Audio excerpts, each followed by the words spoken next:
talk about practice in general. The main thing in practice is that you want to do what you're uncomfortable with, not what you're comfortable with. It's the only way that you're going to get better. Most shooters are, if a right-handed shooter, for instance, and he's shooting two strong sides like me, everybody likes drawing their right gun.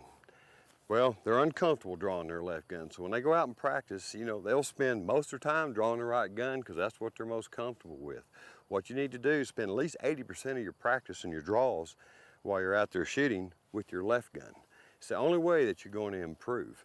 If there's other things you don't like to, I don't like to move right to left. I'd rather move left to right because I'm right-handed. Practice all your movement right to left. That's what you're uncomfortable with. That's good.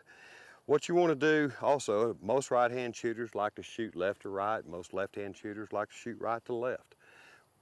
You're comfortable with it. Why practice it?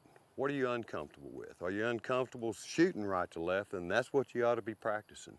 Are you uncomfortable with particular orders? That's what you should be practicing. When I'm out practicing, I don't ever shoot left to right, left to right, left to right.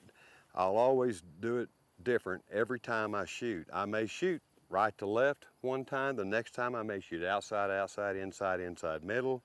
I might do double taps. It varies. I save a lot of the books from these other matches just so I can go in there and remind myself of all the different orders we may face.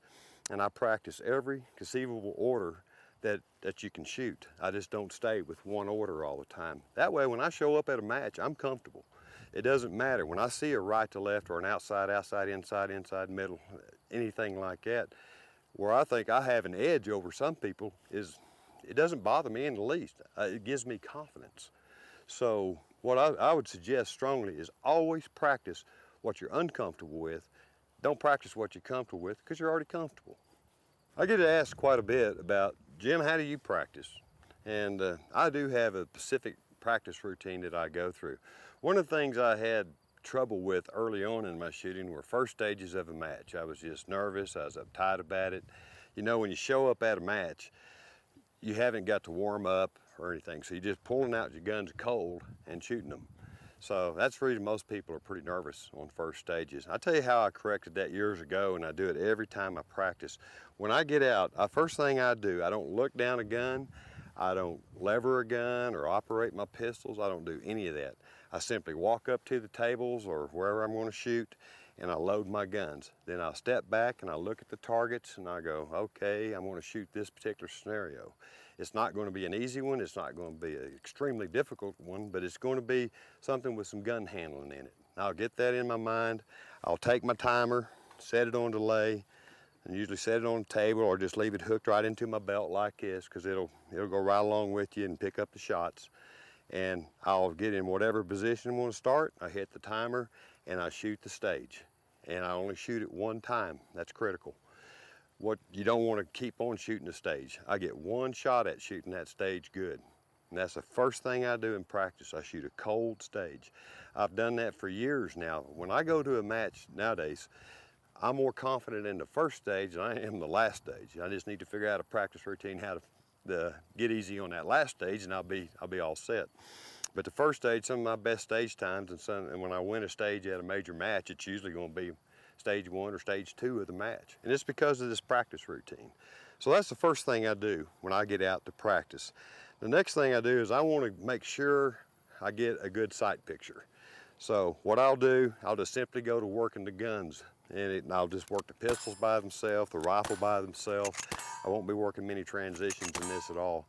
And I'll come out and I have as you've seen on the targets, I have some little targets on top of the bigger squares. I'll just simply pull out my guns and I make sure I get a perfect sight alignment and try to hit the center of those. I shoot the rifle targets a lot with my pistols. I just working sight picture. I'll pull up my rifle and I have some little 4-inch targets and swingers out there. I'll just work sight picture. That's all I'm trying to ingrain. I don't care about speed, just wanting to get the perfect sight alignment. I might practice picking the gun up and getting perfect sight alignment. I may draw, come out, make sure I get perfect sight alignment, but that's all I'm doing is working perfect sights. From that point, once I feel comfortable and I've got good sights working for me, I go to my match speed. That's just shooting my sights as quick as I can get on target. And that may be If you're getting perfect sight alignment, like we talked earlier in the earlier segment, I can be on the right side of the target, but if I got steel behind it and I got good sight alignment, I can break that shot. So I go into working match speed, and I'll run the guns by themselves, and I go ahead and at that point work some transitions. I may go from pistol to rifle, back to the other pistol, pick up the shotgun, shoot a couple, may do some movement, but I actually do some match stuff. And from that point, when I stop that routine, I practice my speed. The only way you can get faster is by shooting faster. I'm not necessarily concerned about my sights. I'm trying to get sights on target, but I may or may not. I'm not concerned about my misses. All I'm trying to do is teach my eyes to catch up with my guns. At that point, I may miss a lot, but I actually operate my guns as fast as I can operate them. And I'll do that for quite a while. And what I'm doing is learning my speed. But you never want to end your practice there, because you want to have the right mindset when you leave the range. So from that point, I go right back down and start working my match speed again. And I make sure I'm on target, and I go back to my match speed. Then I end the practice just kind of how we started the practice, is on sight pictures, small targets. So I call it a pyramid practice is what I do. I start out with a perfect sight picture. I shoot match speed. I go to the top of the pyramid. I am running nothing but pure speed. I go right back to match speed, and I end the practice on ingraining in my mind what a perfect sight picture is. So that's my practice.